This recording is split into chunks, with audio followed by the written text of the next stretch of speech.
Hello and welcome to another meeting of the Geek Cabal Whisperings. This is episode number 39. I had to look that up because 38 hasn't come out yet, so we're... Yes, as we're filming this, it comes out tomorrow for us. So it's like, what are we on? I can't look it up. So anyways, we're in the, what date in August at the moment? August 22nd? Yeah, I wouldn't have mentioned that. Why? Because I put the date that I put it up, not the date that we recorded. Well, shit. So like the one you're going to see tomorrow that says August 23rd is actually recorded like a week ago. But that's all right. Well, you know what? We don't speak... This is not a professional operation. Of course not. Though we're trying to make it that way at some point. Yes, we are slowly kind of inching our way towards that inevitability, I guess. Speaking of which, if you've not been here before, my name's Bobbie. I'm Jim. Yeah, so as far as, updates for the channel, if you're new here, welcome, glad to have you here. You'll learn a little bit what we're all about. I mean, I think looking around the room, you may start kind of figuring it out. But as far as updates, one of the biggest kind of updates it has is that we've kind of launched our TikTok channel and our TikTok, whatever you call it. I don't know if it's a channel, if it's a group or whatever. It's a talk, I guess. I don't know. Or a tick. But we've been doing very well over there. We're almost to the 100 follower milestone already. So we're at something over 80 at the moment. So, if you find us here and you like some of the, shorter content, you can always, follow us over there on TikTok as well. We kind of put some of the shorter, stuff over there. But, anything you can do to help us out, that would be great as well. So. Yeah, and if you came from TikTok and you're over here, these are longer videos over here. Check the shorts. We do have the shorts over here.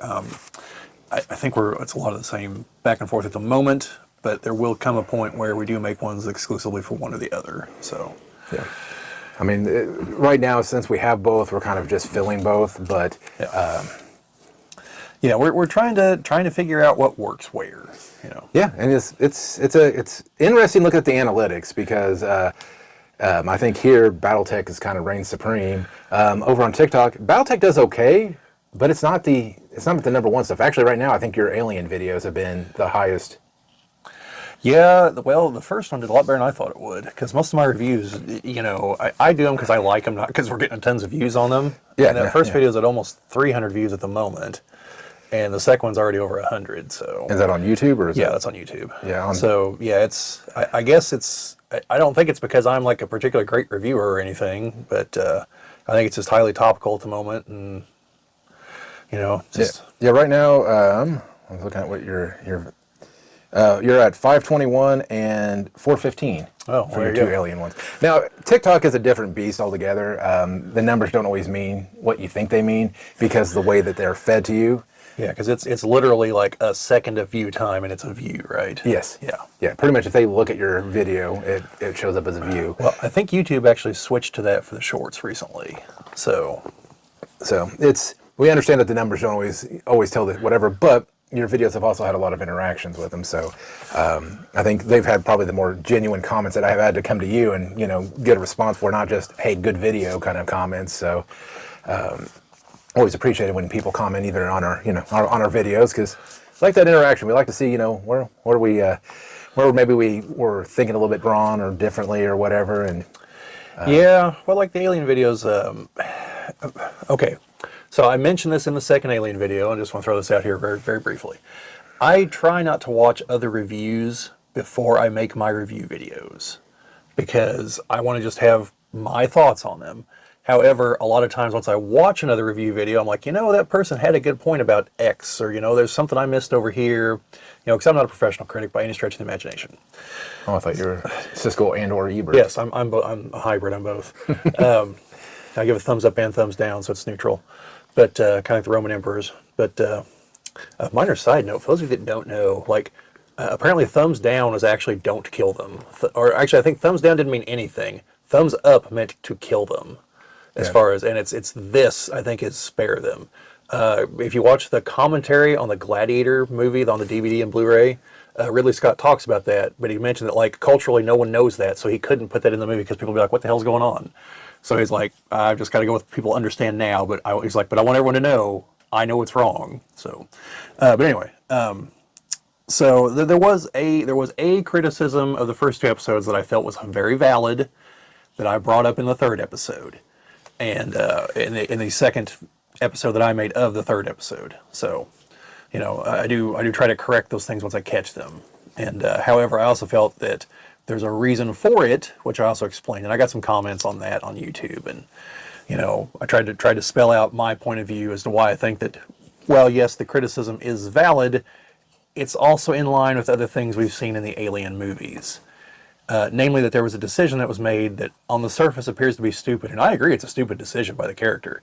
However, an overarching theme of the Alien series is limitless greed and hubris on the part of the people that make the decisions, which makes them to lead and make stupid decisions. So I don't think it's a plot hole. I think it's in character for the character. So that's my argument for it. Yeah. So, and some of the videos that I've been having a lot of luck with lately have been my "What Were They Thinking" box art. So I would take a video game of some sort, go over the box art on it, and say, kind of like, what were they thinking when they designed this? Usually, it's involving bad box art, but I've also kind of widened that a little bit because I think my first episode had bad box art on it, but then I went to what were they thinking. Not just because there are some box arts where not inherently are they badly drawn. They're not, the first Mega Man game in bad, but like when you look at the cover, there's no. Yeah, I can't wait till you get to the Mega Man games. There's no conveying, what the actual game is about. The one that I point to is the Heart of the Alien box cover I did. Well, not bad. I mean, very well drawn. First of all, most people are like, that's an alien. It looks like just like some bald dude with a whip with lightning coming out of his chest and a skull in the background. Did you see Brian's comment on YouTube for that yes. one? Yeah, it did look like a heavy metal cover. And the sad part is that game probably would have done way better if they would have said, oh yeah, this is Out of This World 2, Heart of the Alien, versus calling it Heart of the Alien and then saying in tiny font, saying Out of This World Part 1 and 2. Because that's really what it is. It's Part 2 of Out of This World. One thing you could do, I don't know if it'll gain as much traction because it's unfortunately negativity sells more than positivity, is you could do covers that are actually really good. Not like I know you talked about one other idea, but like Doom to see Doom saying that this conveys everything you need to know about Doom. Yes, you're a dude shooting demons, and you have to. There's another Doom guy in the background here. Yeah, calling for help. There's none of those in the game. They're all dead. That's right. Like that's not like a gameplay shot, but like that like you look at that, the font, the colors, and everything. Like that's like. I want to play that. I want to know what is happening in this game. Yeah. Whereas some of those others.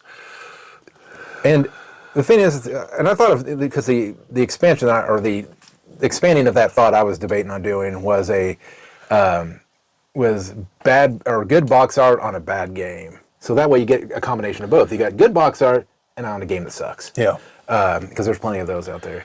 And there's also the opposite too, where, you have bad box art on a good game, which, and when I say bad, like I kept grabbing the first and second Mortal Kombat, and people are like, "Well, what's bad with the logo?" It's just the Mortal Kombat logo.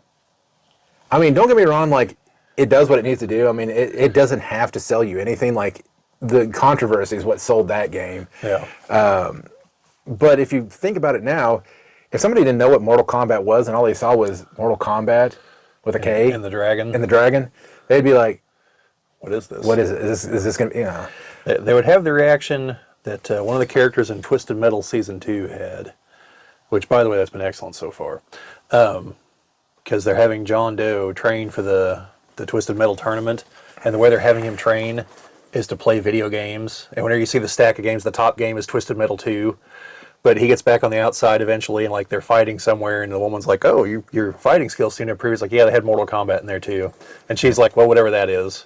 Yeah. So I mean, not that it's a bad whatever, but I mean, it doesn't tell you anything about the game. It doesn't tell you anything about the game, but I mean, it is enticing. Yes. That is a very well designed dragon. You got the electricity back behind it. The logo looks good. It pops.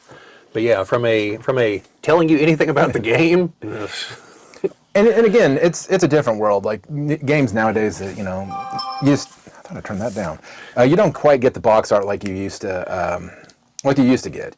You have to sell a game like with the art, because people are going to walk by, more than likely they're not going to have the internet to review these things.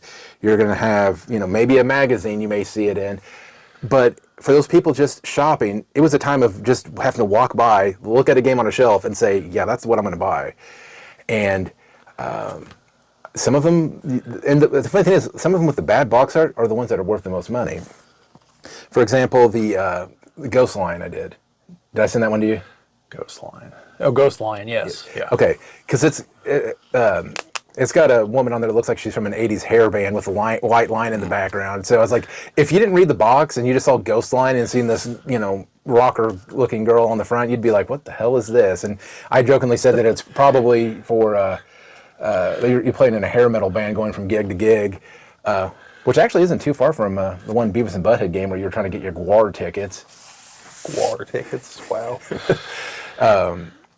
But no, so that's going to be for, ever expanding. So if there's any ideas you have for reviewing box art, because I already realized that as many games as I have, even trying to find covers that I have that are bad is starting to come, slim picking. So like you said, the Mega Man one, that's kind of a go-to, like when I run out of stuff that... Yeah, because it's what, the first 3 of them or 4 of them are just like, what is happening on this cover? This has nothing to do with the game. Well, the first one is the worst because it's got just... It's a guy and he's got a pistol. And yes, but the second one does too. Yeah. The second one, he still has the pistol. Which, if you know, he's got a hand cannon just like Samus does. It's not a pistol. It's not, I'm carrying a gun, but... But no, kind of in that same vein, I did mention to Jim that we could also do like... we'd have to stick to like 80s and 90s movies, but movie covers, because since the 80s saw the dawn of the VHS, which allowed a whole bunch of low-budget movies that either never went to a theater, had a really limited run, got a new life on VHS. So they put their money behind the cover art for the VHS cassette, because you'd be like, oh, this looks interesting, and not till you got home, you're like, no, it's not. That's like my copy of Slipstream. I think it had a fairly interesting cover. It's got Mark Hamill on it, so that's 2 things that the VHS had to try to do. They had to put who starred in it and then sell you with that cover. So they're like... Yeah, and this was well before like the late 90s, early 2000s, where all movie posters just started to look really similar. Like I've seen one for like, it was the Fast and Furious, but there was like 2 other film series where like, this poster is literally exactly the same. And they're like, what franchise is this? They just put all the posters together. Like they're 3 entirely different franchises. And this is well before that. Like this was whenever they were like, you know what, just go crazy. What's the movie about? Who cares? Just make something cool. Well, there's a point in time where if you just showed like part of the covers, you couldn't tell the Star Wars and the MCU movies apart because they all kind of look, especially at least the ones with like all the Avengers and because they did the same kind of cover with all the people on it and all that. I tell you what, it had a cool poster. This isn't on the box art, and I've only seen the poster once or twice. The original Captain America movie, the Chris Evans Captain America movie, not like the one from the 70s, or the crazy one from the 80s, with the Italian Red Skull. No, sorry, that's the 90s. But the first Chris Evans movie, it has a retro movie poster that they made for it.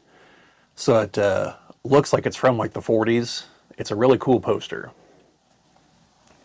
But I wish they would do things like that more often. More thematic posters that actually show you something from the movie. Yeah.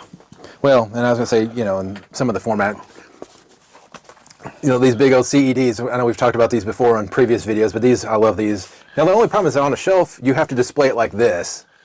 Because you can't display it, that way. You have to display it like this or you wouldn't see. Hey, there's nothing on the spine, is there? There is nothing. Well, there is right there. Okay.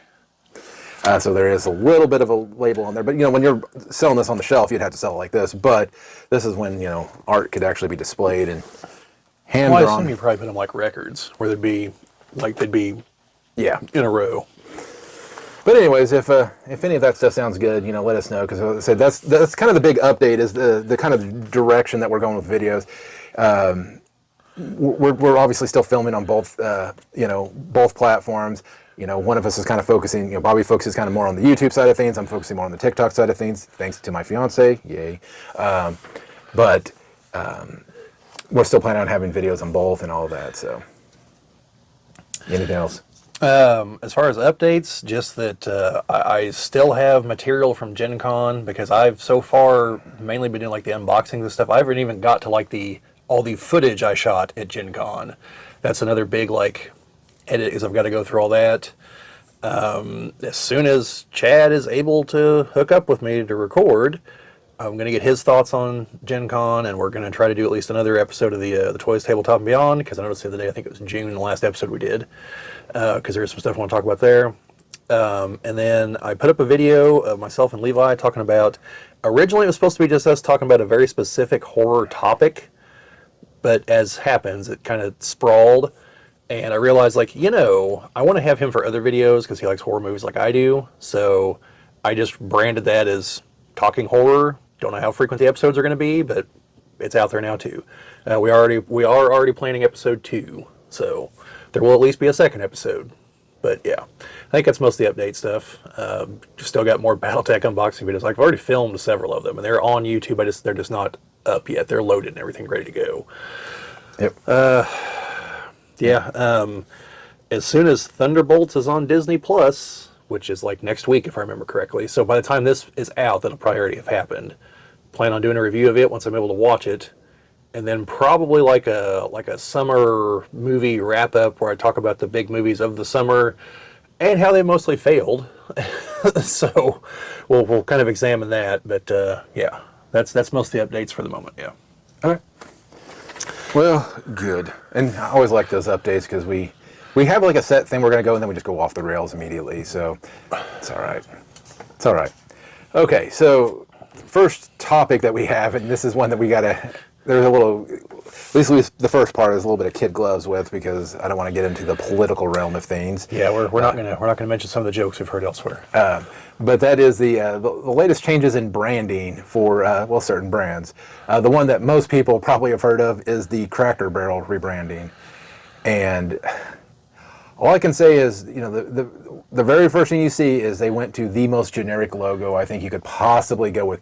They took any charm the original logo had, kind of giving you the old country vibe, out the window. Yeah. And now and what it looks like inside the stores is that they're also going to, or inside the restaurants, they're also going to be rebranding in there, taking down most of the stuff on the wall and trying to give it a cleaner aesthetic. Yeah, there's a reason that their stock has tanked the last few days as of this recording. And the problem is that people, and this isn't the first restaurant that's had this issue. And again, I can't remember which one it was. It was a steakhouse where they pretty much took the, I don't know if the Texas or the Western theming out of it. They used to have the cans of peanuts, and you just throw them on the ground. It looked like an old Western tavern kind of thing. And then they take all that out and then just give it a clean aesthetic and take all of the character out of the restaurant, and then it starts failing. I believe the same thing actually happened with TGI Fridays, is that they started taking out all of the flair and all of the stuff that made it, what made people want to go there. It's really weird to say that people wanted to go there because of the atmosphere, but yeah. And they're doing that everywhere though. Like Applebee's, all of them, where they used to have like all the pictures all hooked, screwed to the wall in all sorts of weird fashions. Yeah, they stopped doing that. And it's like, why? I don't know, but like for those of you who are our age, like you've seen this before. Like you probably went to a Wendy's before, say, the mid '90s. The tabletop used to look like a bunch of old newspaper prints. They're were they Tiffany lamps? Yeah, used to be everywhere in there. Heck, Wendy's used to have a salad bar. Like the inside of a Wendy's used to look radically different. A lot of them used to have like a kind of like a glass topped area for sitting with giant windows. It had character. And then McDonald's. McDonald's used to have the play places, and some were outside, then eventually most of them were inside. And now that one I kind of get, because there's probably a liability thing there. Yep. But McDonald's used to have character. Now it looks like it's an Eastern European block building. Yeah. The fact that McDonald's just is surviving on sheer inertia, because they are the biggest company as far as fast food. Yeah, I mean, they got rid of the slanted roof. I just, again, you take all the appeal away, but some of those brands can weather the storm. I mean, Wendy's has, at least something that they can offer that other, they offer chili and they offer Frosties. And they have, in my opinion, the best fast food fries.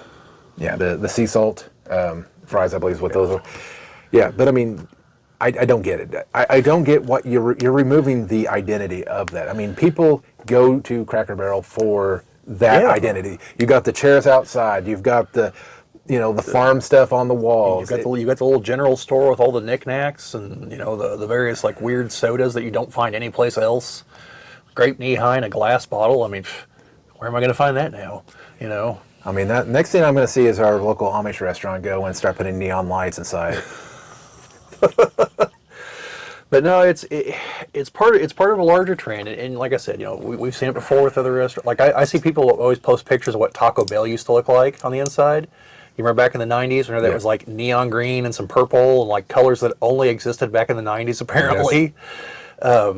Yeah, and like just a whole. There's these places used to have character, and they just become bland. And it's not just restaurants, you know. It's like our entertainment. So like we've talked about this before, where at least with entertainment, it comes from an attempt to appeal to everyone. And if you're going to try to appeal to everyone, you can't offend anyone. Now, I'm not saying you should go out of your way and offend anyone. Like, that's poor business. And it's also just poor. But, like, incidentally offending people, you know, some people just need to grow thicker skin. But, like, it's like I did a video talking about this. There's appealing to everyone, and there's appealing to anyone. Appealing to anyone means anyone is welcome to come in, which is the way things should operate. Appealing to everyone makes bland crap. And that's what this is. This is an attempt to blandify a thing that has character because, I don't even know who the hell's offended by the way Cracker Barrel is. Like, honestly, like, I maybe this is just being, you know, here in the middle of the country, but, like, I don't know who finds Cracker Barrel as an aesthetic offensive. I know there are some accusations from a decade or so ago of some other things, but but like the actual aesthetic of the restaurant, I don't know who's offended by that. Like, and the problem is that you're going to make all these changes. You're not going to encourage the people to come. Right. The people that go there, they go there for the atmosphere. They go there for the food.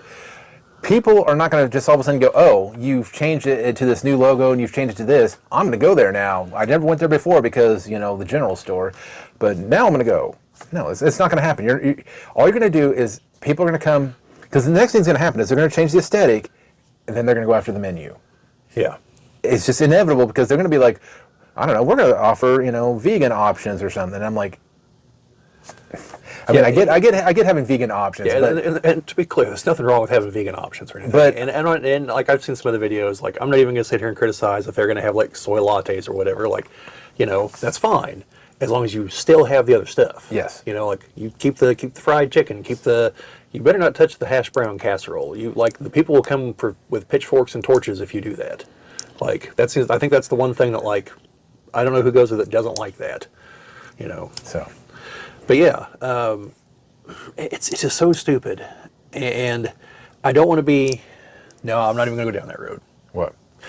I'll tell you later. Like, 'cause I know kind of what's driving it in this particular case, but I'm not going to go into it because it's going to sound like I'm being critical to certain people, and you know,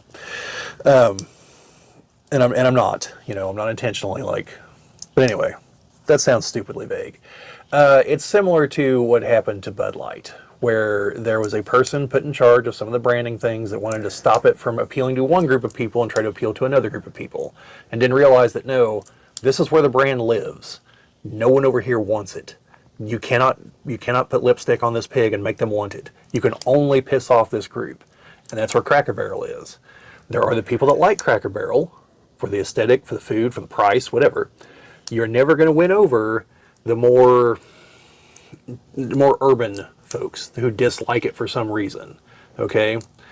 And like people that are used to certain other kinds of dining are never gonna be like, oh, I'm not going to go over here and eat at the country restaurant, you know, even though they're only in cities.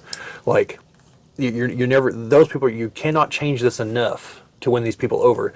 Plus, half these people are communists who don't believe in capitalism and are never going to support you. Like, it's the dumbest group to go after. Like, we've said this before about other things, like, don't go after people that don't believe in money and property. Like, they cannot contribute to your bottom line. Like, it's the stupidest play ever. But anyway, another example, from what I understand, is Warhammer 40K. It's changing their logo, the font. Now, maybe this, I might have been totally misled by this, but they're dropping, like, the weird kind of, like, oversized, edged format for what essentially looks like something thrown together in Microsoft Word that has no character to it, no nothing. And like, again, like, what are you doing? People want the other one. You know, they want the font from White Dwarf magazine. You know, that's what they want. That's character. The best example I could imagine is, could you imagine if they took the Star Wars logo and changed the font? Yeah, like that's About what you're doing. You're taking something that's iconic. That's iconic, and just saying, no, we're going to change the font. No, you don't do that. You leave it like it is, because otherwise, I mean, that was it with any of these kind of things. Like say if Nintendo, if you change the Nintendo logo to something different. I mean, yeah, I know I've got up there the Nintendo 64 logo, but if you look, the Nintendo logo's still the same. It's just the N64 is for the console. Right, yeah, that's for the console. The company logo's still the same. But that'd be like them changing their logo. Like, people would be like, I don't know what this is. I think this is a knockoff. This is something else. I mean, it's like the dollar bin, is what they're going to with it. Yeah. So, yeah, the point here is, if you got a successful, thing going, why are you screwing with it, Yeah. There's a saying, if it ain't broke, don't fix it. Yeah. And that's what they're trying to do. They're trying to fix what's not broke, and they're going to end up breaking it. And it won't be long then we'll hear, chapter whatever bankruptcy that the company's going through, or they're having to be bought by some other firm and then sold, and I don't know.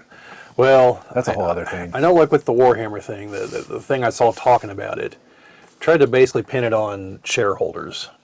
That are like, we've got to change things up. That's how we drive sales. People are like, no, that's not how you drive sales. That's how you drive failure. Well, the change comes with,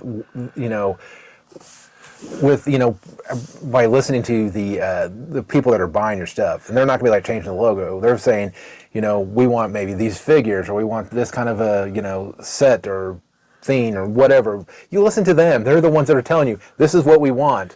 And they're like, no. They want the logo changed. Yeah, at the risk of getting sued here, because Games Workshop's very sue happy.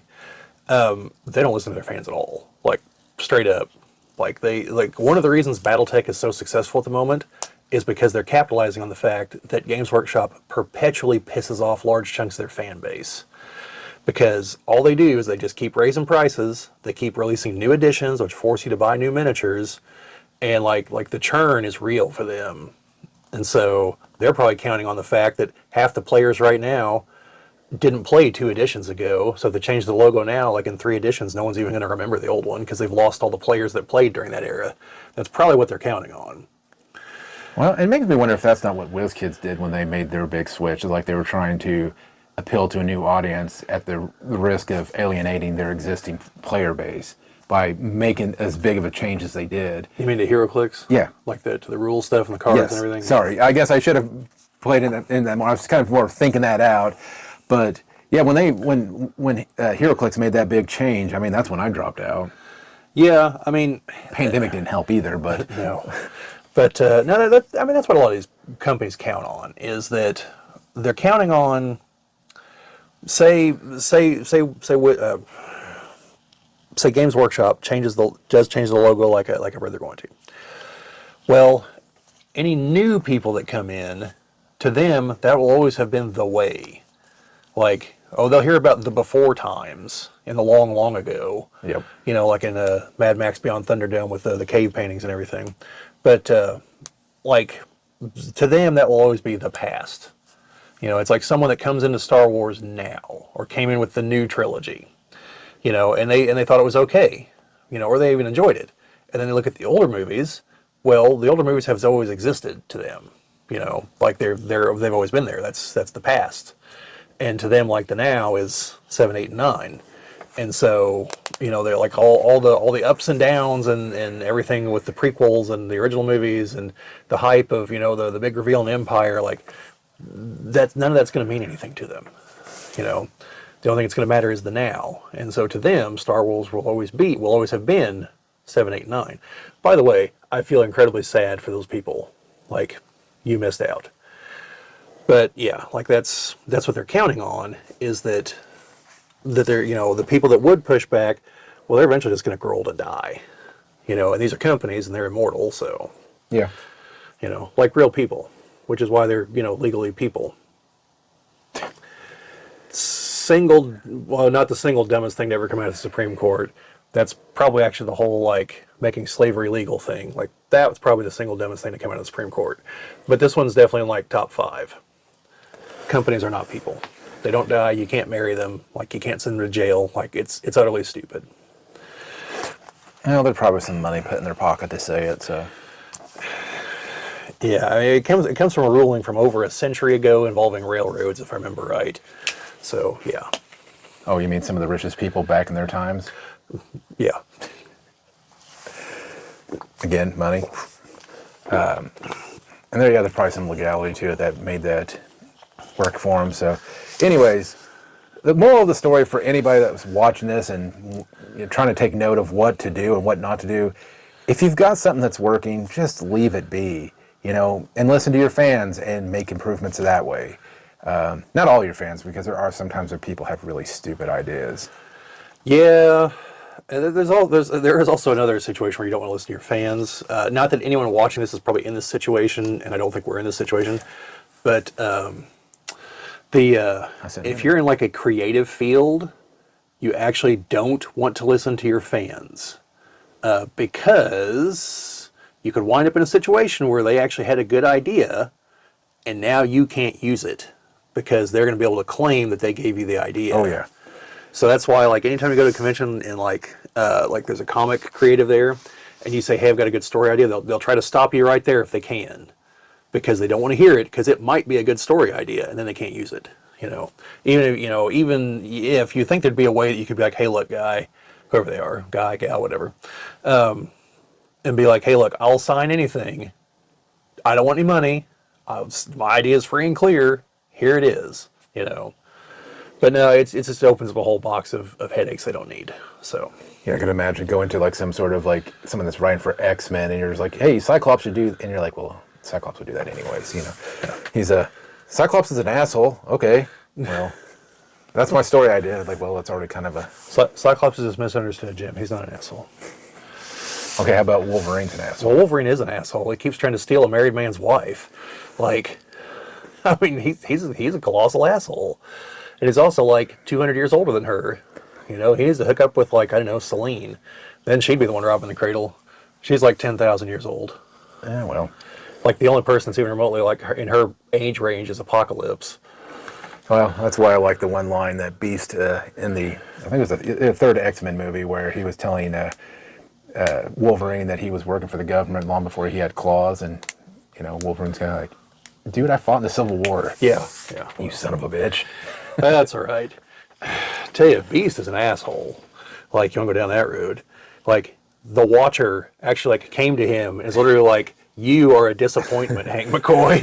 Like, you have this massive intelligence, and all you've used it for is to bring your younger selves into the present, potentially destroying the space-time continuum, all because you got pissed off at Cyclops. Like, you suck." Like, do you know how bad you have to suck for the Watcher to come to your bedroom while you're trying to sleep, break his vow of silence, to tell you that you suck? Like, that should have been the wake-up call for Beast. No, that was where Beast was like, "I must be right. I'm doubling down on all this." Oh, jeez. Beast. What an asshole. Oh, and it was just such petty bullshit that led to that, too. Oh, because he got captured, okay? And he was pissed off that Cyclops didn't immediately send everyone to go rescue him. And then, found out that Cyclops was running the X-Force team as, a Black Ops team. He didn't have a problem with that. He had a problem with the fact he wasn't part of the decision-making process. So then Wolverine breaks off and goes and rebuilds the school, and Beast goes with him. The guy who was leading the X-Force team behind his back. That's the side he chose.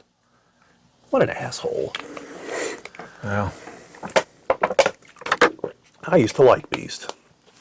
At least his X-Men 97 version has been tainted by all that bullshit. did you like Dark Beast? Dark Beast was awesome. Because Dark Beast was just a beast who didn't give a fuck about anything. Like, he was morals, what the hell are those, Like, he was awesome. Age of Apocalypse, Dark Beast, yes, bring him back. But anyway, yeah, no, branding, don't screw with it.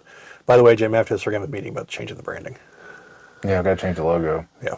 Well, technically, yeah. Well, I am actually going to be trying to change the logo, but not drastically. Because, yeah, it took into account only 3 of us, and, well, Jim has become a significantly larger part of the operation, so. And I wasn't actually part of the logo. I mean, I know there's a lot of bold people on the logo. I'm not one of them. Yeah. I mean, I could just not change the logo, but no. Hey, my beard's graying fast enough. I may be able to No, I think somewhere I have the contact information for the gentleman who made the logo. I think I got it from Brad before his untimely passing. So, someone on Fiverr from Pakistan. So, And speaking of that, there was another celebrity passing just recently. Gosh, I'm trying to remember who it was now. Hold on, I'll pull it up.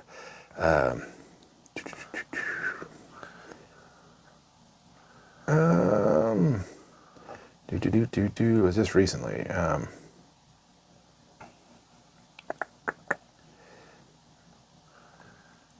Oh gosh, why can I not think of who it was? Why? Well, anyways, we can go on to the next topic, and if I find it, I will let you know. all right. So, for the next topic, we're going to talk about GameStop. And, because I saw a video the other day where apparently all the baloney with the stock is not done. Like, I thought this whole thing was put to bed like 2 years ago, but apparently it's not. Apparently, like, there's still a whole bunch of shorts out there, not YouTube shorts, like stock shorts, that, like, okay, before I continue, I am in no way, shape, or form a stock analyst, any kind of like financial advisor, so don't take anything I'm about to say as anything resembling financial advice. And I also could be completely mistaken about what I'm about to say, so do not make any financial decisions based on what I'm about to say. So you have been warned. This also applies to Jim. Yes. And anyone else that's ever on the channel. But for the specific video, yeah. So, essentially, short selling, very briefly, and this is insanely condensed, is whenever you borrow stock from someone else and then you immediately sell it, because apparently in the rules of stock, they never said that you couldn't borrow stock from people. So say Jim owns owns stock in, well, let's say GameStop. And I'm sitting here thinking, well, GameStop is clearly going to crater because their business model sucks. I don't even actually have to do anything to make this go bad. However, there's part of that happening too. But let's assume this is just natural course events. I look at GameStop, it's a dying format, all the consoles are going to digital, it's only going to be a matter of time, like the stock's going down. So, I borrow Jim's shares. Say he's got 10,000 shares and it's worth $10 a share. Now, I'm going to immediately sell them. So I'm going to have $100,000. 10 times 10,000. So I'm going to have $100,000. I am betting that the stock is going to go down. And I have agreed with Jim per contract that at some future date, I have to give him back those shares. Or their present monetary equivalent, I think is how that works. I could be wrong on that second part. I think it's actually the shares themselves. So I'm counting on the stock going down. And then on that day, or just before that day, I will rebuy the shares at the now lower price, and I will keep the difference. So I'm hoping it goes to like $5. Or I'm hoping I get really lucky and it goes to $0. Because then it's like, well, sorry, Jim, like the company no longer exists, so your shares no longer exist, ergo I cannot give them to you. So, that sucks. And I just made $100,000. Now there's fees and everything else in there, but that's the overarching point. So, there's what's also called naked short selling.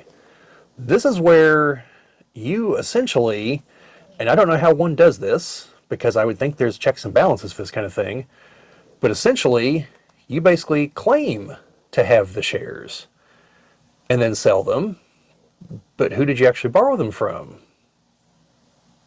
Perhaps nobody.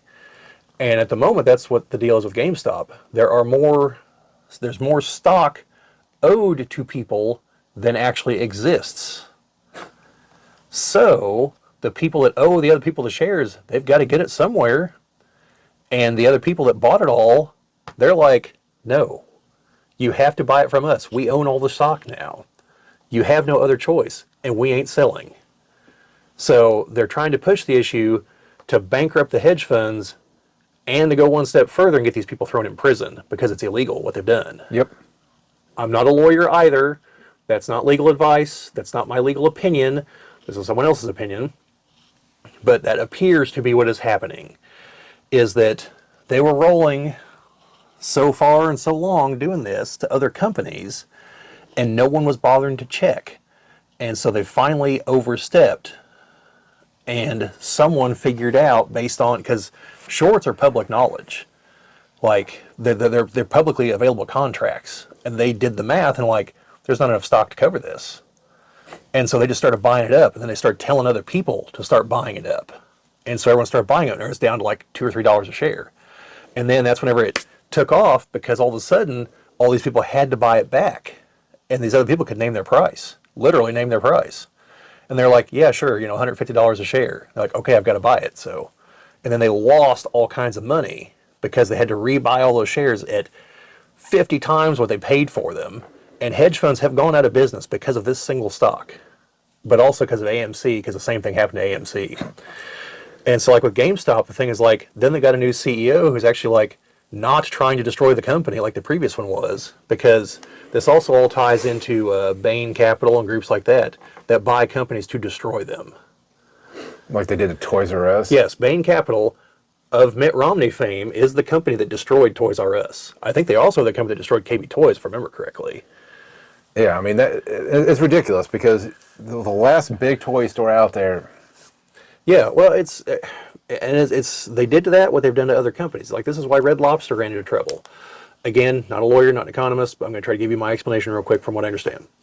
Red Lobster was bought by one of these companies, and the company, they knew going into it that like Red Lobster, each business owned the property they were sitting on. Yep. And so then they're like, hey, now that we own the company, we're going to sell all those properties to this other legally distinct yet somehow entwined with us company, and now we're going to charge you rent, because that's an awesome business decision to go from owning something to renting it. And so that's why a bunch of Red Lobsters had to close. And people that don't understand all this, like, oh, it's probably because of the all-you-can-eat shrimp. No, that was a contributing factor, because then they also were like, hey, so that all-you-can-eat shrimp, you're going to buy it from this other company that we also kind of happen to own, that we're going to charge you more money for. But you're going to keep running the promo and lose money all the time on it. Yeah. Yeah, these I don't know how this stuff is legal, because to me this is like the antithesis of capitalism, but I could be wrong. I'm sure the communists out there will tell me, no, this is late-stage capitalism or some Marxist bullshit, but go ahead and tell me in the comments. I'd love to know. But but this is what's, this is what these companies do. And there's a guy that has like a video series that explains how it all works. But essentially, like, they buy the company. They take out loans through that company. But since they own the company, they get to decide the order that their debts are paid back in. And so then they pay back the debts that they owe to the bigger company as part of the purchasing price. And also like organizational fees and other kinds of baloney like that. And then next thing you know, the company's out of business because it has no money left. All the money got transferred over here through these various means, and everyone else is left holding the bag. And the bank doesn't care because they don't even service the loan. They take the loan, they package it into some other investment thing and sell it. Like in if you ever watch the movie The Big Short, that explains all that whole thing with mortgages and everything. Yeah, I mean, this stuff is wildly illegal. There are definitely laws being broken, and yet no one seems to be going to jail over it. So, Yeah, it'd be great to see people actually go to jail for this. So, yeah, well, I don't know what it's going to take for that. Hopefully not a socialist revolution. I don't want to live through that. Don't want to live through the French Revolution either. I've read the history books. I have no interest in that. yeah, once the revolution's over, then what's the first thing that happens to the revolutionists? Oh yeah, the revolution eats the revolutionaries. Like our revolution is one of the handful that didn't happen to. Like literally, the U.S. Revolution is like the ultimate upside scenario. Almost every other, you end up in a worse situation because you've got bad actors take control, and also like, especially any of you aspiring communists out there, you should definitely look into like the Soviet Revolution, because once the strong man takes power, he knows who the troublemakers are because they just fomented the revolution. Like, they're the first ones to go. Like, don't know what to tell you. Like, you're not going to live to see your glorious communist utopia. I mean, no one else is either, because it'll never happen. But, you won't live to see the bread lines. That's what I'm trying to tell you. Oh, well. Oh, well. Oh, well is right. So, yeah. So, in other words, buy GameStop and hold it from now to the end of eternity. Screw those people. Yeah, well, and again, we've talked about it in the previous episode, that really the only survival for GameStop besides us buying up all their stock is to is for them to start bringing back physical formats into their stores. Probably all the retro stuff, but do the DK oldies method of surviving and just. Yeah, Don't go for anything new. Just do old crap and. Yeah, they'll probably have to condense down to fewer stores because there's just not enough of this to go around. Yeah, because they don't make it anymore. However, if some of the other console companies will go along with it, like they could start remaking some of this stuff in physical form. Because I think if there was a market for it, you think Capcom would really have a problem if people started printing copies of the old Resident Evil games or Mega Man, as long as they're getting their money out of it. I don't think they'd have a problem with that. They gain nothing from them not being printed. So, yeah, as long as it's all licensed and they're getting their cash. they just got to make sure whatever they do, they make it distinct from the old stuff so that you don't have people feeding it. It'd have to be probably new packaging, new artwork, the whole works, new copyright date and and I think the other thing, trademark date, whichever one it is. Both of them. Things like limited run games, that could also be the future too, where you have people producing new games for old consoles too. So. Yeah, and I mean, not to double back on what we were talking about as far as becoming same and blandy and everything. They'll probably have to do what physical game stores have had to do. Where they start selling other things.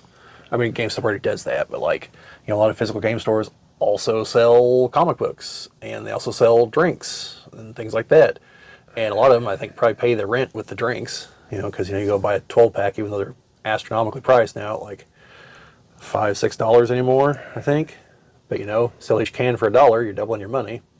Plus if you get them from a distributor for a little bit less, and it's a negligible cost in refrigeration. So, but no, you got to do things like that.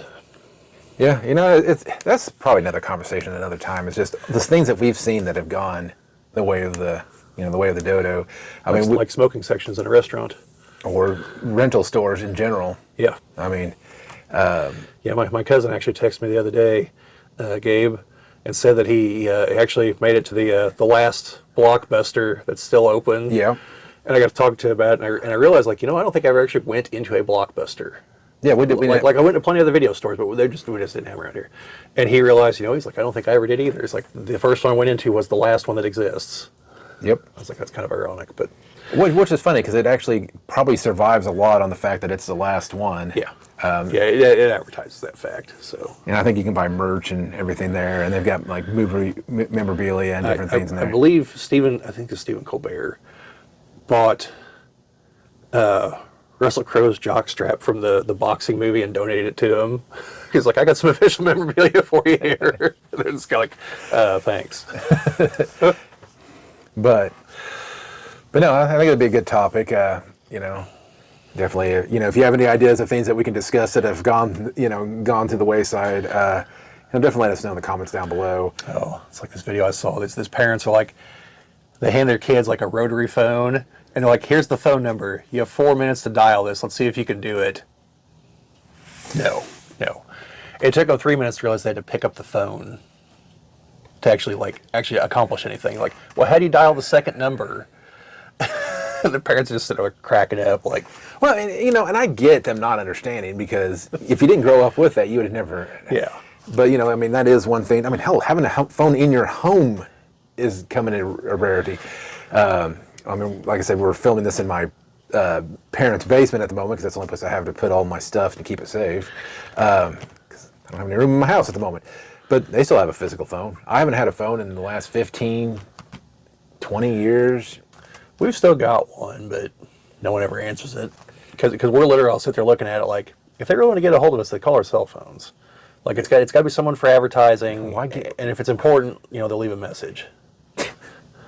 Why? Because at one point in time we had two phone numbers. You had one for the house and one for the computer. So ours was for the fax machine and the computer. Yeah. So the fax machine. We still have the fax. Well, it's part of the printer now, but we still have a fax machine. What are you faxing with it?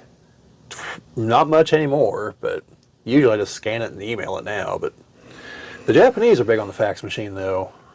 Like, even though Tokyo is like 50 years in the future from the rest of us, like the fax machine, they're all about it because it keeps a record. Well, like they have hard proof that, like, no, you got this. You can't tell me you didn't. I have a printout that says you did. Well, do you know that the fax machine is actually fairly, like, really secure? It's like something that's like almost impossible to like intercept and whatever. It's just like, Yeah. I don't get how, because it seems like all you'd have to do is like pick up the phone, you know, hook it up to the phone line or whatever. But Well, supposedly you could actually send a fax with a telegraph. Like, I don't know the process for how it would do it, but apparently you could do it. speaking of that, you know that they, and I'd have to look up the year, but it was like something crazy, like 1800s, where they've already were laying telegraph lines across the ocean, connecting Europe and. Oh yeah, yeah. It's like this thing I saw about like things in history that were not as far apart as you think they were, something like that. Like, theoretically, Abraham Lincoln could have sent a telegram to the shogun and have some samurai show up and help him fight the Civil War. Like, that's like the time period all that happened in. The samurai were still a thing in Japan. The shogun was still like the military leader, not the emperor, but the shogun. And the samurai were still dominant, and the telegraph lines existed crossing the oceans that they could have done that. Well, now the thing that I see that people keep posting is, you realize now we're closer to 2050 than we are to 2000. Yeah. Well, something kind of along those lines, like the Roman Empire existed closer to our time than when the pyramids were built. So, yeah. And it's 2,000 years ago. You know, that's crazy. Yeah. Cleopatra existed closer. She lived closer to our time than when the pyramids were built. I should say, I think it's actually Cleopatra the Fourth, if I remember right. She's not the first person in the Ptolemaic dynasty named Cleopatra. She was the last person named Cleopatra. She was Greek, though. Like, don't believe what Netflix tells you. Like, we know the exact lineage of the Ptolemaic dynasty. She was Greek, and they did not marry the locals. They didn't marry anyone that wasn't a Ptolemaic. Their family tree doesn't have many branches, is what I'm trying to tell you. Except for her son. Her son Caesarion was her son with Julius Caesar, who was probably killed by Octavian by a trap he set, but we're not 100% certain. So, yeah. Setting a trap. Yeah. Well, he was the only one that could potentially challenge his rule because he was Caesar's son. So, yeah. Yes, the Roman Senate in their infinite wisdom, hey, let's kill Julius Caesar so he won't become emperor. So then Octavian declares himself emperor to go after the senators. And, well, he's the first emperor. So, I don't remember if his name was Octavian or Augustus, and he changed it to the other one. I can never remember which one it is, but... So the greatest emperor was Cincinnatus, because whenever he was done with whatever troubles they asked him to come to be the emperor to solve, he stepped down. The only Roman emperor that did that. That's why the city in Ohio is named after him, Cincinnati. There you go, folks. A little history lesson for you. On the other hand, Commodus was an incredibly poor emperor and was killed by a gladiator in a bathhouse. Not in the Colosseum, by Russell Crowe. He did fight, but that's at the point the games were mostly staged, so. The only one I remember is how Caligula's family was killed. Like, they pretty much, supposedly the way they killed his kid is they just grabbed him by his feet and just clubbed him into the wall. Yeah, probably. I'm just like, I mean, I get it. It's like, you gotta kill the heir, but, you know, you could also just say, you're not an heir anymore. I don't give a crap who you are. Well, that's like with Alexander the Great. His generals fought for years just to be the regent. Like, they all acknowledged that Alexander's son was the heir. They just wanted to be the regent until he came of age. Then finally one of them was like, I'm tired of dicking around, and killed the kid. And yeah, it turns out Ptolemy was the smart one and all that, by the way, because he's like, I'm taking Egypt, you all can just screw off. And that's why that's the Ptolemaic dynasty, because Egypt was the richest province, and he literally he's one of the only people from that era, like from his generals, that died of old age. All the others met a very violent end.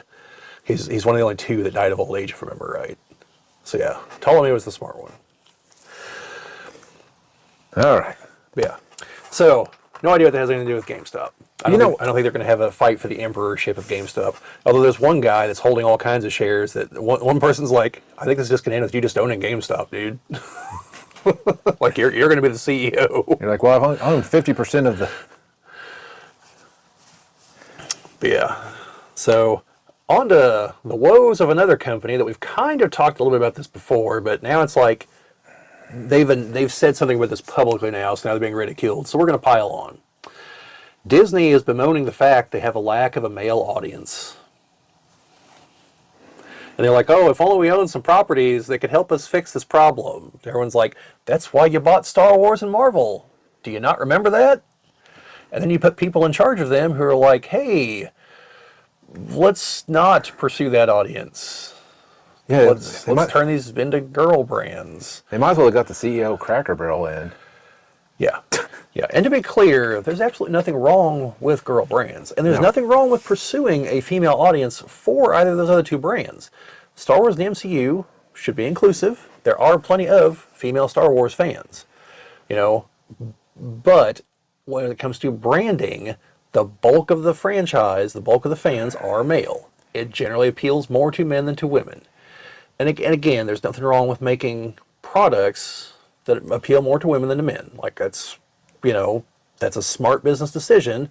And again, it's the right thing to do. You know, you have female fans, you should cater to them too. Well, you know, and it's the total tonal shift that it's like, what are you doing? Because there's not enough female fans to make up for the male fans that you're losing in the process. And the thing is that it doesn't have to be. So, for example, in Star Wars, you know, I mean, women liked Princess Leia not because she was just another damsel in distress, because you know she was at one point, but then when they rescued her, she's she took charge of the rescue. Yeah, she was a competent character, and she was a compelling character.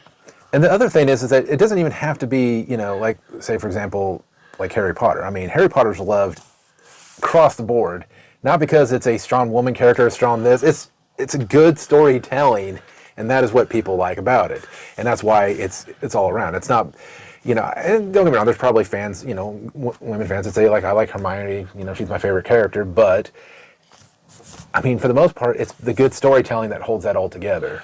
Now, you know, I'm not going to go into the political side of things. I was going to say, Jim, I think there actually is a part of the fan base that's no longer a fan. I know. And more no longer fans of J.K. Rowling, I think. And that's the thing. Yeah, I think it was up to them. They would want to take J.K. Rowling out of it and keep the story the way it is. But what I'm saying is that these things can still be great. You could have, you know, it doesn't matter who's leading the charge. And I mentioned Harry Potter for a reason, because in the beginning, you know, when the books started coming out, I mean, it was J.K. Rowling writing them, and you know, there isn't a diminished anything. I mean, so what you're saying is that, you know, it doesn't matter who's in charge and all that stuff. They just have to understand their fan base and what they're going for, and then stick to their guns. Yeah. And what they're doing is they're saying we know what the fan base was. We want to make the fan base this, and that's not going to work, because once you alienate this group, the biggest group, the people that are putting money into things, you're going to start failing. I mean, that's why like the toy line's failing. That's why the movies are failing, and that's why there's just so many people complaining about it, because they looked at what was what was their core audience and said, well, fuck them, and we're just going to try to get these people. I don't think it's wrong to try to figure out how to bring in more people. Yeah. But you shouldn't destroy your existing fan base to satisfy the income. Right. That's the constant calculus that you've got to run. And you know, like I've been involved in a couple different games that at one point they all of a sudden made this decision of, well, it's been fun having you guys along for the ride, but we're going to pursue these fans now. By the way, it'd be really swell if you keep spending all of your money with us. And a majority of the fans are like, you can go fuck yourself. Like, we clearly see what you're doing, and we don't like it. We're the ones paying the bills. Now, again, it's okay to try to bring in more people, but to try to bring in other people in place of the current people is hardly ever a winning solution. You know, because you have, like Jim said, you have the group that's willing to spend a lot of money. Though there's not a lot of those groups out there, okay? And again, like what I said earlier, it seems like half the time the group they're pursuing are people that believe in a political ideology that doesn't involve private property or money. Like, again, I don't know what business school these people went to, but courting communists is a shitty business decision. Like, they don't believe in business. They don't believe in commerce. Like, I don't know how many different, this is, you know, not to put down poor people, but this is like building a business model around trying to get poor people to spend money with you. Like, they're poor. They don't have a lot of money. Like, or potentially no money. Like, that's a terrible business decision, unless it's like some kind of little thing or some, like trinkets or candy bars or something like that they could actually afford. But even there, the rest of society that has money is the far larger group that has money. Like, if you're doing this like an altruistic thing, like more power to you, like which more people would. But like as an actual business, no, that's terrible.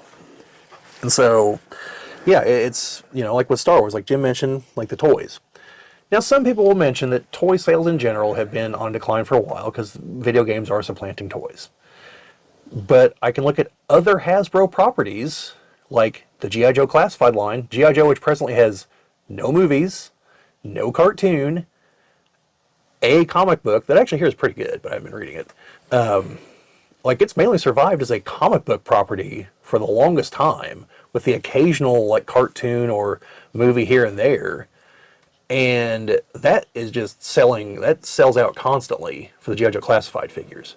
And that is pure nostalgia for the 80s going on there. Like, there are figures that in the 80s people thought were shitty characters that sell out instantly now. Like Crystal Ball. He's the seventh son of a gypsy. He's a character created by Stephen King. And like, he was a lame figure back in the 80s. They make him a Walmart exclusive and he's sold out in a day. Like, Crystal fucking Ball. Like, not Cobra Commander, not Duke, not Snake Eyes. Fucking Crystal Ball. And like, so I look at Star Wars. Star Wars has a hardcore fan base that builds their life around Star Wars. That'll buy anything for Star Wars. The fact the toys are failing tells me something has gone seriously wrong, because people would eat that up, but they're not. And it's because of the current offerings. Yes, there are fans out there that I see constantly like, oh, if you don't like this Star Wars thing, you're not a real fan. It's like, no, sorry, Johnny come lately. Like, I can tell you haven't been a fan since the 80s or 70s. And like, I'm not going to listen to you. Also, being a fan of the franchise doesn't mean you love everything about the franchise. I'm a fan of the Alien franchise. I think the fourth movie is not all that great. Because it's not. It's entertaining, but it's not a good movie.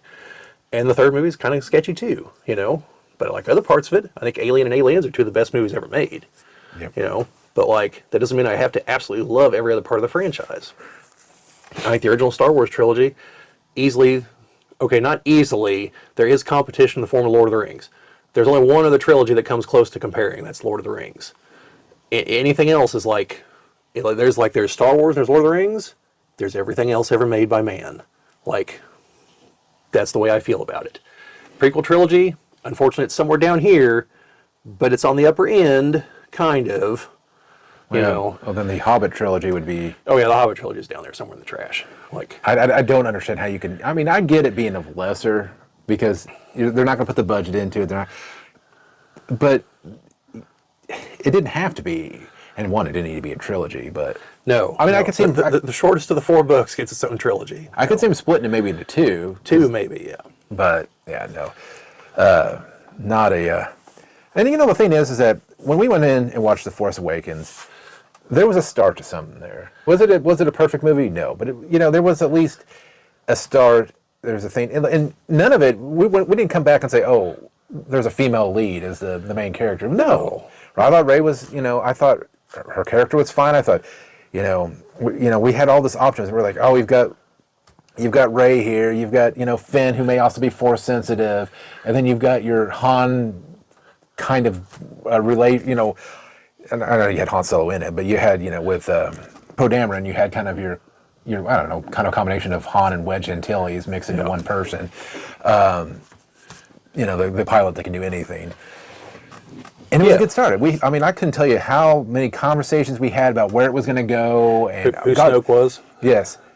And the thing is that, and I know we made a comment about, earlier about not listening to people when they give you creative ideas, but I think our ideas were probably 10 times better than what we got on screen. Yeah. Because I think Force Awakens was a good start to something. Maybe not a great movie, but a good start. And I think you could have built upon that. And no, they fumbled that all the way to whatever any mystery you had was just thrown out the window. And the only kind of redeeming thing was having Rey be Palpatine's daughter, which... Yeah, I mean, like I've said before, The Force Awakens is an okay movie. Like, the other two, I actually have problems with them just as movies. Like, forget the fact they're Star Wars movies. Like, Yeah. just as movies, they have problems. Force Awakens is, for the most part, a competently made movie. And, like, by itself, I would have been upset if that was all we ever got, because I don't think that movie did enough to warrant, like, it didn't earn killing Han Solo in that movie. It didn't earn Luke being the hermit on the island. Of course, we didn't know he was a hermit on the island yet, but you know what I mean. And, like, that was for the other two movies to do. You know, we needed to know what happened in the intervening 30 years. You know, because, like, Luke being a hermit in and of itself, with no backstory, that's a problem. Because the last time we left him, he's rebuilding the Jedi Order. He literally just bet his life, the rebellion, the universe, everything on redeeming his father. So, like, that guy isn't going to give up. You know, that guy's not going to be like, oh, well, fuck it, it's kind of hard, I'm going home. Like, no. That guy's going to see it through to the end. So something has to happen in there to earn that. Han, you know, dealt with Jabba, you know, became the better person that he started out being back in the Solo movie, which I know is retroactive, but, you know, go with it here. You know, he's married to Leia. They have a son. You have to earn him being like, no, I'm going to revert to being a smuggler. You know, and we don't know what Chewbacca says, but, you know, Chewbacca's got to be sitting there saying, dude, you're fucking up. What are you doing? Like, you got your wife over here. Like, let's go slap your son around and just knock some sense into him. You know, he's not just going back, yeah, let's go back to being drug smugglers for the Hutts. You know, that's what they are, by the way. That's what Spice is, if you don't know. Like, they didn't earn those characters being there. Leia's the only one who is in a logical position. She's still working for the government. You know, she's the one trying to say, hey, the First Order's a problem and no one's listening to her. Like, that's a logical character extension. It was up to the other two movies to make those parts make sense. And they totally fumbled that. You know, like, we didn't get anything in those other movies to make us understand how and why Han did just left Leia and just was like, no, I'm not going to go after and try to find my son and try to fix the situation. I'm not going to go find Luke and be like, Luke, I kind of feel like you caused this situation, or you know more about it. Like, let's go fix it, buddy. You know, like, you owe me. I think 2 or 3 times at that point, but no one's keeping score. And then, like, Luke, again, like, we don't get anything that tells us, oh, that's why he quit. I mean, we got a half-assed, oh, he almost killed his nephew while he was asleep because he had a bad dream. And again, that doesn't make any fucking sense. Because again, his dad, Darth Vader, genocidal maniac, the, like, second in command to the evil empire, he's like, you know what? There's still good in this guy that I've never met before in my life up until now. My dad that I've never met, that I know nothing about. I think there's still good there. My nephew that I've probably known his whole life, my sister's kid, my best friend's kid, fuck it, he's going to turn to the dark side, I'm going to kill him. Like, that doesn't make a goddamn bit of sense. And see, I believe there's stories out there that he was being spoke to by Snoke, and he sensed him communicating with Snoke, and he sensed him turning to the dark side. Again, not a reason to go and just murder him in his sleep. No, it's a reason to go murder Snoke. Yes, but it should have been like, there's a solution to that problem. And all it had to be is him approaching Ben and saying, "Hey, I sense darkness coming to you. You know what's going on. You need to talk to me about it." It's like, I can sense it. I can sense the voice being spoken to you. And then have them get into a brawl and him destroy the, Yeah, like if it was set up like that, and he approaches him and Kylo lashes out, and Kylo initiates the conflict, and then they fight it out. You know, the temple gets destroyed. Maybe 1 or 2 of the students get killed or go with Kylo or something. Like, then I could at least see where Luke is disillusioned. I think it's still going to take a lot more. Like, it'd have to be like Kylo, like, murders the rest of the students or something, for Luke to be like, well, I tried. Well, pretty much. Like you said, again, with him redeeming his father, I mean, he blew up an entire planet full of people. I mean, not him technically. I mean, Tarkin was the one that directed the order, but I mean, he was still on that team. He was still on go murder an entire planet. He didn't have a problem with it. It's not like he was like, whoa, Tarkin, maybe we should slow down here. He's like, well, all right, let's test this baby out. Well, that's like when Anakin became. Don't be too proud of this technological terror you've constructed. When Anakin became his little Force Ghost. I like the alternates. Like, wait, didn't he like murder a bunch of younglings and all the younglings are there like his little Force Ghost? Like, why is he here? No, I like the one still that came across of Admiral Mahdi, and it's like, man, just think of how much of a G this guy is, sitting there telling his cyborg wizard boss that his religion's bullshit in the middle of a corporate meeting.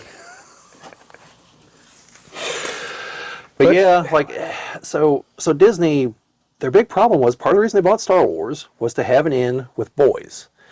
And so, like, as the brand has shifted to trying to exclusively appeal to women, and, like, it's not just us speculating on that. We have Kathleen Kennedy sitting there wearing a shirt saying the Force is female, and, like, Cleveland's like, here's our all-women writing team, and, you know, this, that, and the other. Like, okay, again, like, there's not a problem with there being women writers. There's not a problem with Kathleen Kennedy as a woman running the studio. There's not a problem with trying to appeal to a broader audience that includes women. There's not a problem with making some products specifically to appeal to women.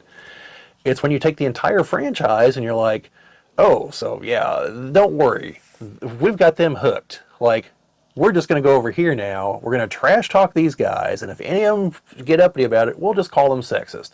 That worked so well for the Ghostbusters 2016. That's the lesson all Hollywood took from that was just trash talk your audience. And again, like 50 years from now, this is going to be taught in business school. This is going to be like, today, folks, we're going to talk about the single dumbest decision Hollywood ever made, and then how for a decade afterwards, everyone is like, let's keep copying that obviously stupid, money-wasting decision and somehow expect a different result. And lo and behold, they did not get a different result. Like, I don't know how stupid these people are or how much cocaine they're consuming, but like, no. And the same thing with the MCU. MCU was fantastic up to Endgame. And it even had, we already had the Captain Marvel movie, which I've said wasn't the greatest movie on earth, but it's clear that movie was meant to appeal to women. And, you know, whenever you got 20 some odd movies, you want to make a few of them to appeal to women, even though the demographic is largely male, totally fine. And there's also parts in the other movies, like, they didn't have the shirtless scenes of all the Chris's for the dudes in the audience. Like, that's for the ladies. Like, so, like, they knew what they were doing. But then it seems like after Endgame, they just lost the plot. You know, like, the Black Widow movie was not good. The Marvels. I thought the Marvels was better than Captain Marvel. You know, I thought it was okay. I thought the Miss Marvel TV show was entertaining. You know, but like some other moves they've made, I don't understand it. You know, well, and you know, there I don't think it's so much shunning the male audience. It's just shunning the audience that likes to spend money. You know.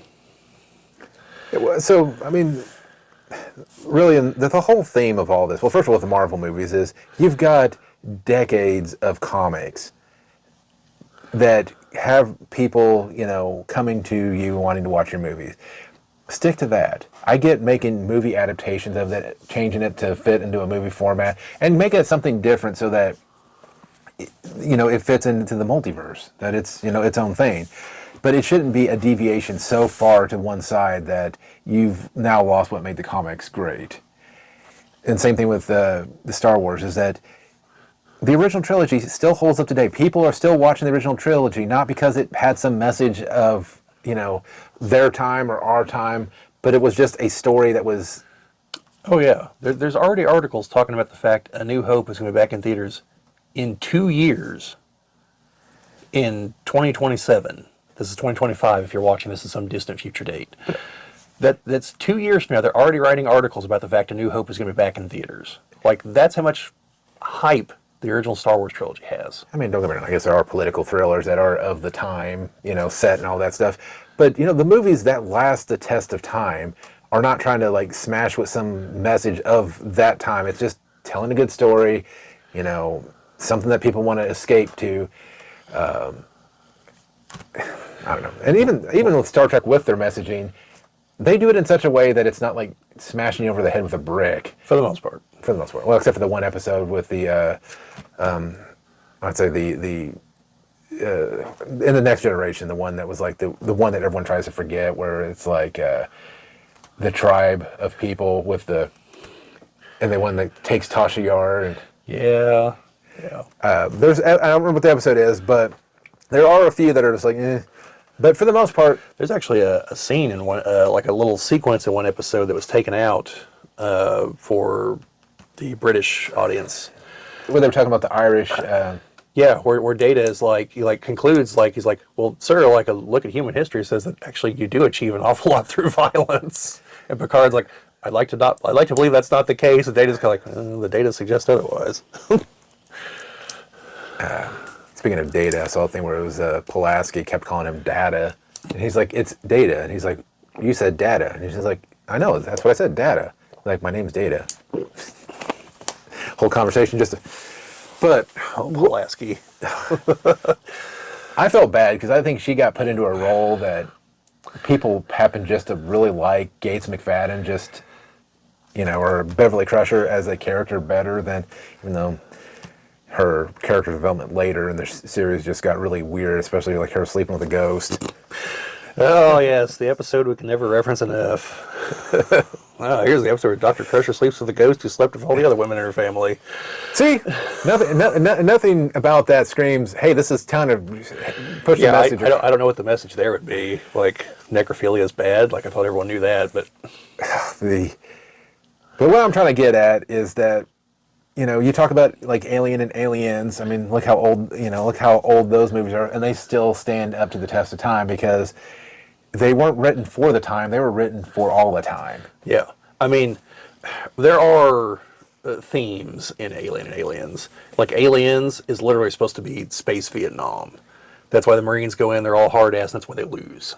Like that's what James Cameron is going for. But you know what though? You're taking a historical thing and applying it to how that same hubris can apply. Yeah, it's a decade removed from the event because it's in the 80s, because it was made in the 80s, not the 70s when the end of the war happened, and it's one of those, like, unless you're of the time, you'd never draw the parallels.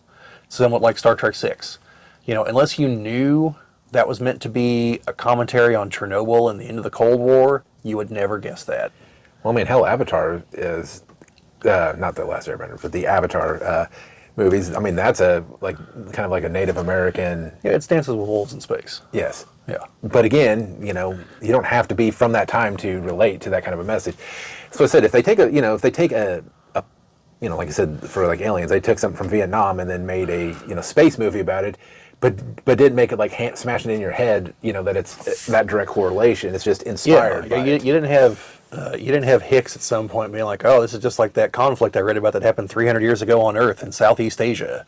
Like, that's what a modern movie would do. Yeah. One of them would literally say, like, this is just like Vietnam, even though none of them would know the first damn thing about Vietnam because it's 300 years in the future. Though it is really creepy that Deep Space Nine got 2025 San Francisco almost on the nose. Well, I mean, it's like The Simpsons. Like, I think the people who write The Simpsons are time travelers. But, yeah. So yeah, that's pretty spot on in San Francisco. But what we're trying to get down to is that, when you've got something that works, when you've got something that brings the audience in, and the thing is that, like with the male audience, like, yes, there's going to be stuff where the women, maybe not want to come in. So that's where you said you get like the Chris Hemsworth with the shirt off, something that gives us some eye candy. But you know what? For every movie out there, you're gonna have a guy that's gonna bring his wife, his girlfriend, his daughter and stuff to watch these movies, and they're going to get entertainment out of it. And just like they bring us to those girly movies that we don't really care too much to see, but, find some enjoyment out of, and somehow deep down, say like, I kind of actually liked what I watched. There's a few of those that I've watched recently. I'm like, this is actually not too bad of a movie. Oh, some of them are well written. Well, before all the Blake Lively stuff, I watched the It Ends With Us. Never seen it. Well, it's based off a book, and there's actually a sequel that will now no longer ever be made because of that controversy that she went through. I guess she was just terrible. Was the sequel It Didn't Actually End With Us? No, It Starts With Us. Oh, of course. Because it's an Ouroboros. Well, the Ends With Us is kind of like a domestic violence kind of thing happens. Like they fall in they fall in love and all this stuff, and then he like backhands her at one point. And not really like she did something and like burn him or something, and he's like, we kind of Hank Pym'd. Oh yes, the Hank Pym.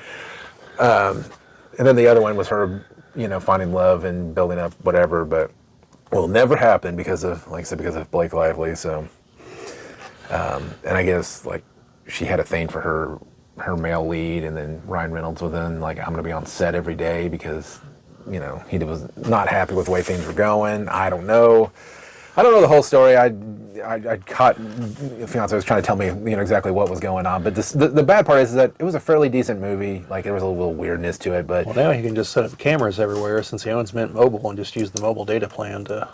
yes.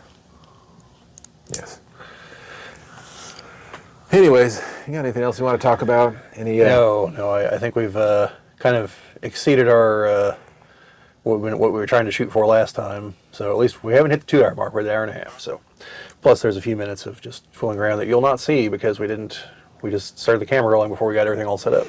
Yeah, we're every single time we do this, we're trying to perfect it. Like, if you notice, we never have the same camera angle here, and that's because we're always moving the camera. We don't keep things marked. I mean, I don't really care. You're trying like the new setup with the TV playing in the background here. I don't know. Trying to be cool, trying to be hip. I know I'm boring. But I don't know. I think at some point we just need to find something on a more positive note. Again, start talking about Wolverine being a dick. Well, I mean, the last episode was mostly positive. Yeah. You know, we were talking about Star Trek and, you know, the positive view of the future and everything. Like, Well, I think the one positive thing I could say from this is that people are finally starting to speak up and see, you know, that the way things are going isn't the right way things should be going. Like with Disney, I mean, there is a little bit of, we shouldn't go down this route. yeah, I'm going to try to avoid politics as much as possible in what I'm about to say, but I don't think it's going to be unavoidable. But I have noticed, at least in seeing people talk online, that there's a seemingly growing number of people that realize that companies, politicians, that they're all just playing the long game and hoping that they can just keep convincing you like, oh, things will change, things will improve. Oh, well, you know, you got rid of the guy that was causing all the problems. Give the new guy a chance. And I think the time from give the new guy a chance to the new guy sucks just like the old guy, that time is getting shorter and shorter. And I think people are collectively beginning to realize that they're being played. And they're just hoping that the other people are just hoping to run out the clock and to die before the consequences finally catch up to them. And they're using the whole, like, whenever you boil a frog, like, you don't throw it into hot water, you throw it into cold water and slowly raise the temperature. And they realize that that's what's happening to us on a global scale with companies and governments. And I think largely thanks to the internet, people being able to talk to each other and being able to see history, like actually see, you know, videos and everything of what has happened and talk to older people to realize that, like, this has been the strategy that's been employed for a century. And that's why, like, certain things just seem to have slowed to a crawl or reversed, because these people have long-term plans and they're counting on the people that understand them dying and the people behind them not know. And it takes a lifetime to build up the information to realize I'm being played, and then you die and you can't convince younger people because, oh, you're a conspiracy theorist or whatever, you know. And a lot of conspiracy theorists are just wackadoodles, to be clear. But the concept of there actually being a conspiracy that is literally just two people getting together and planning something in somewhat secretive fashion, that happens all the time. If you ever planned a surprise birthday party for someone, you've been involved in a conspiracy. The idea that rich people conspire together is somehow a crazy idea? No. People a century ago understood that, yes, of course they do. Like, why wouldn't they? They're moneyed interests. They don't want to lose their money. The other guy doesn't want to lose his money. They're going to join forces because they're on the same team. Like, you know, and then to think that, like, people within governments or corporations don't do that, like, that's asinine. Of course they do. You know, it's literally the CIA, like, try to convince people the whole, like, they coined the phrase conspiracy theory to make people sound crazy. And some of it is crazy talk, you know, like, there's absolutely crazy talk. There's absolutely people walking around just talking to themselves and, you know, thinking they're talking to God or something. And hey, for all I know, maybe one of them actually is talking to God. I don't know. As far as I'm aware, he's never spoken to me. So, I don't know. No personal experience on that one. But, yeah, no, like, people obviously conspire, or even like George Carlin pointed out one time, they don't even have to actually conspire. They just have to have overlapping interests and then act in their own self-interest. And if two people with overlapping interests act in their own self-interest, they're naturally going to help the other person, even if they don't mean to. There's no conspiracy required, you know. And that's before you get into things like, you know, these companies like BlackRock that literally owns like 5% of every company on the planet, you know, which is enough to sway the board of directors and everything. You know, that's the source of like 90% of our troubles. A company that's so big it should definitely be broken up. But yeah. Anyway, now I'm starting to sound like a conspiracy theorist. But yeah, no, these companies, that's why everything becomes bland over time too. You know, it's because some controlling interest is like, well, this is a great thing, but like, we're not appealing to this demographic over here, you know? And over time, people realize, like, why are we trying to appeal to this 2% over here and this 3% over here when what you had appealed to 80%? And now you've pissed off those people. And, like, you know, you get distracted by the new shiny thing. Oh, here's the new restaurant that's all unique and everything before it inevitably slides into the gray slush. And that's what's happening repeatedly, you know? And people, I think, again, thanks to the internet, are noticing the patterns that, like, this is obviously going to keep playing out. And that's why you see people pushing for things like socialism, because people are foolish and like, well, capitalism's the problem. No, capitalism's not the problem. Cronyism is the problem. And, you know, bribery and all that stuff. You know, socialism will not solve all these problems. Like, socialism will create the biggest monopoly you can imagine. It's where the government controls everything. Like, I don't know. I perpetually am amazed that people see, like, oh, the government doesn't work. The solution is more government. Like, no. Apply that to anything else in your life, and you know that doesn't make any goddamn sense. Anyway, I'm rambling now. So That's all right. That's all right. You know, I just was thinking as a closing thing, you know, if they want to appeal to, like, say, for Star Wars especially, that's or the MCU movie or whatever, is, you know, take a movie, or, you know, say for let's say for Star Wars. Say that you know, you've got your mainline Star Wars, and you say you do your Star Wars story, and then you do like the love story of Han and Leia. yeah, You know, a movie that can exist in the storyline, it can have its appeal, but is not the mainline story. You know, that's kind of like with the Avengers movie, like the Avengers movies.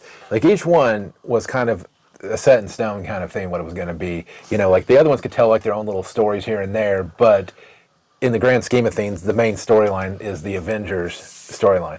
What happens in, you know, Captain Marvel, I'll just pick that one, you know, in the 90s, you know, yes, it does have to at some point in there, but because it's taking place in the 90s, I mean, really whatever happened here could happen, and not really, you know, you could have a love story, you could have a strong, you know, female character that's just Mary Sue, whatever.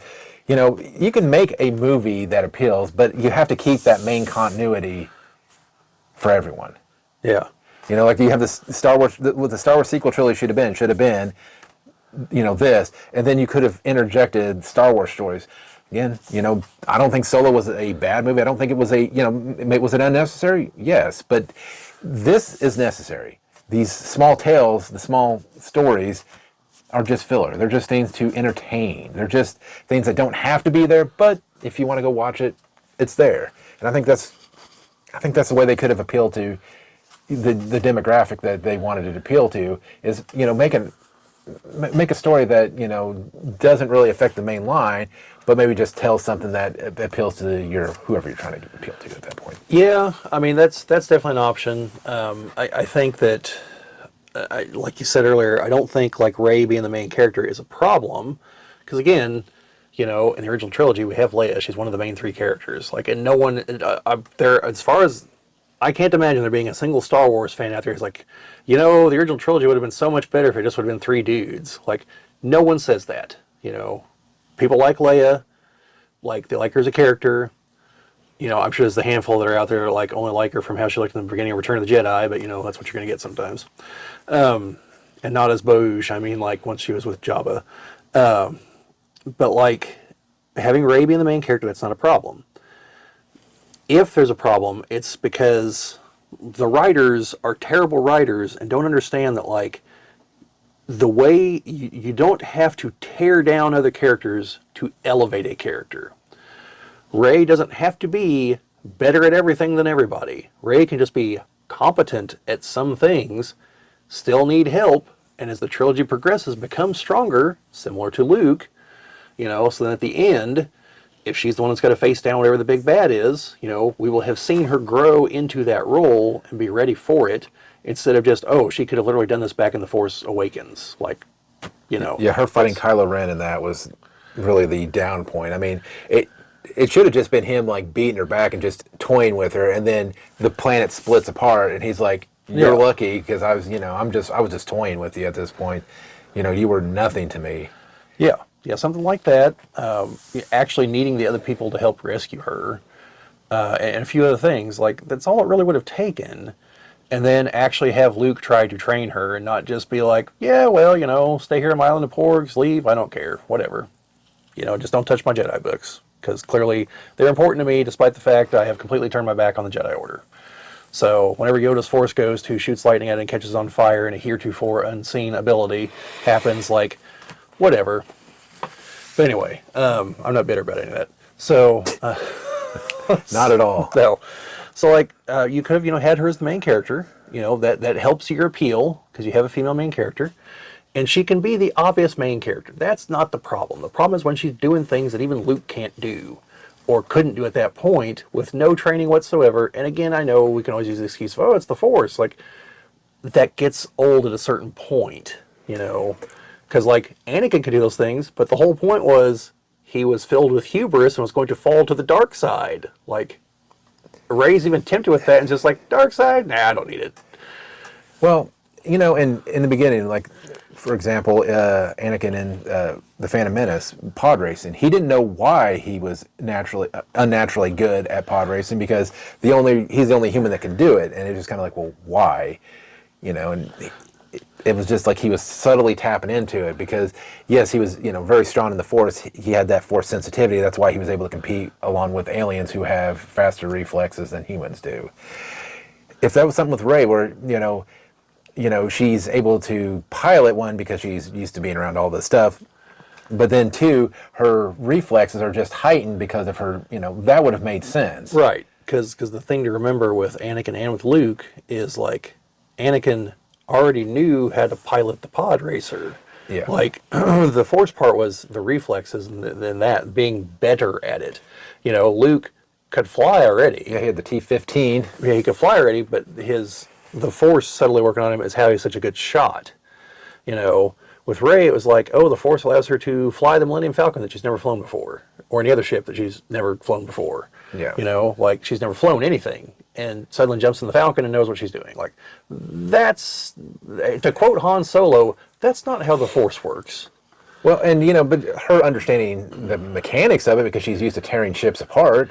Well, sure, but that's because where she fixes the Falcon, and he's like, oh, well, I didn't think of that. I'm just like, Han knows that ship inside and out. He's gonna know. Yeah, but also, if I'm remembering the scene correctly, the fix was also stupid and something Han should have figured out. Because he's like, oh, someone installed a compressor. She's like, I just bypassed it. She's holding it in her hand. She's like, I just bypassed the compressor. I think Han could have figured out, I'll just rip out the part that's causing the problem. Yeah. And that is also a Han solution, if you've seen the other movies. Well, I like how he, when the ship won't power on, he just whack. Yeah, just hits it. Yeah.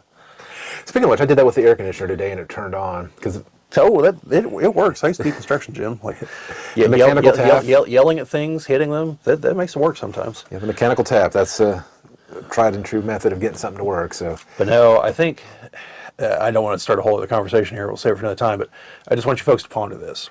I think what they should have done with Rey, if they were going to go for the whole Palpatine thing, and I know it kind of goes in the whole predestined baloney, but I would have had it so that Kylo Ren, after killing Han, actually begins to regret it, and he goes to the light side, but Rey is pulled to the dark side. And so by the end of the trilogy, the person we thought was the hero has now become the villain. And Kylo Ren, who was our villain, is now attempting to be the hero. And I don't know how I'd resolve it necessarily, but I think that would have made for a far more interesting movie series. Well, I mean, the whole thing in Return of the Jedi was Luke, on the tipping scale of going to the dark side. Yeah. I mean, that's why he wore black. That's why he, just like his dad, had his hand cut off with a black leather glove. Yeah. And the moment when he was beating his dad down with a lightsaber. Yeah. That was a... Pretty much nothing but hate at that point flowing through him. I don't know if it was hate, but it was anger. Good. Let it flow. Yeah. And then Anakin's like, wait a minute. Or Vader's like, wait a minute. You did this to Dooku. Yeah. But anyways, yeah, at some point in the future, we're going to do us repairing the sequel trilogy, going through each movie, talking about what we would do to fix each movie. If we had to keep the story roughly the same, understand, there is a continuous story there. If we have to keep it roughly the same, what we would do to actually correct that. So that's going to be an upcoming 3-parter, because we're going to do one movie at each time and figure that out. So if you've got any ideas for that, also leave those in the comments down below. But we're getting to the point where we need to cut this off so we can actually, get on to whatever else scenes we got to get on to here. So we'll go ahead and, end this meeting. But before we do, like I said, if you have anything you want to comment about our episode, leave that down below. Do the normal YouTube stuff, the like, share, subscribe if you aren't subscribed, because we're getting close to that 1,000 mark. We're getting up there. We're going to get there. I mean, I think we're confident we're going to get there. I mean, we're almost to what? We're on our way to 600. Yeah, we're over 550 right now. So it's steadily climbing. So definitely help out there if you could by subscribing. I don't know what our analytics look like, but I'd have to look at it, because I know it tells you how many people are actually subscribed to your channel that are watching. Yeah, I keep looking through the analytics, and I keep looking for certain features that are being told we can turn on at some point.